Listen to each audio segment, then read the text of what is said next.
thought about nothing else but you since I last saw you," he said, as Edie tried to look intelligently neutral and not to fall forward into his arms. "You said you couldn't fit in with my career, and that I couldn't manage with your wanting to stay here." "That was the size of it, yes," Edie said, leaning on the door jamb, supposedly casually, but actually a little bit for support. "Thing is, I want you more than I want the career. Why am I binning you off to make way for it? Shouldn't it be the other way around?" Edie felt faint and hot in the misty December air. She was wholly unprepared for this and would need to hide in flippancy. "Is the plan for you to retrain as an electrician and plumber?" "It's recession-proof work," Elliot said. "You'd look like Derek Zoolander as a coal miner." "Listen, I'm a twat who can't do anything else. I mostly enjoy acting, and I need to keep all my hot sluts in bunches of roses." Edie properly laughed. She was a fool for him when he dropped posh actor Elliot and used his real accent. "But I am the only person in charge of my life.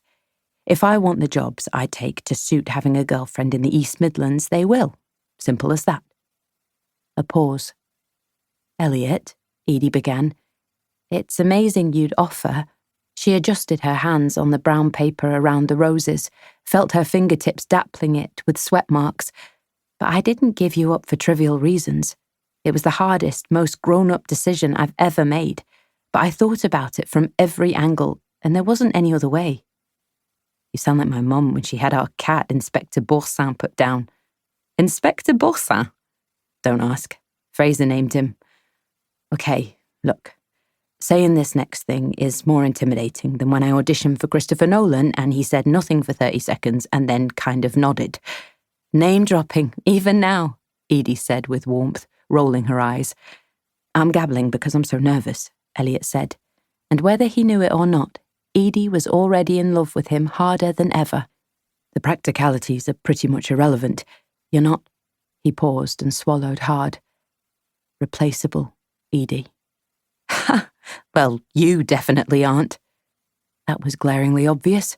She wasn't easily going to settle for John Bloke after Elliot Owen. She felt like Lois Lane after a night sky flight with Superman. I don't mean in superficial ways. The time apart has proved it to me. I already knew it when you ended things. I just couldn't articulate it. It's all so clear to me now. From my perspective, anyway. I don't want to shake hands, leave you as some golden memory when I'm toothless watching quiz shows in a fireside chair, Edie. I don't want to try to fill the space where you should have been with other people, because we didn't even try. There isn't another you, for me. If you feel as much as I do, then we shouldn't be bothering with the if, only the how. Edie couldn't speak. Her throat had seized up, and she had a dull pain behind her ears. Comprehending that she'd been made a surprise offer of true love replicated a sinus condition. It was more than this overwhelming confirmation of his feelings. It was discovering that she'd so efficiently minimized and denied hers.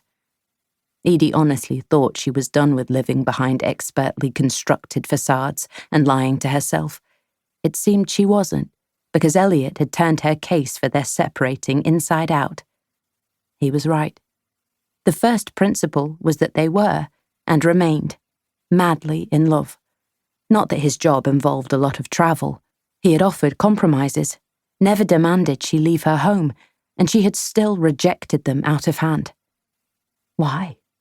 All of Edie's objections really meant, "You're destined for bigger and better things than me." She hadn't been able to bear attempting a relationship with him, not because it was truly impossible, but because she was so certain of failure. She'd used these two concepts interchangeably, when actually they weren't the same at all. Acknowledging this put Edie's insistence they split up in a very different light. She hadn't dumped Elliot. She had preemptively dumped herself. "The only thing I don't know is if maybe you didn't feel quite enough for the huge hassle involved in being with me. If so, I get it," Elliot continued. "I'm sorry to put you on the spot. This definitely felt like a meeting, not an email." She could tell that while his voice stayed steady, inside he was writhing. As soon as she found the words, she'd put him out of his misery. Elliot's brow knitted.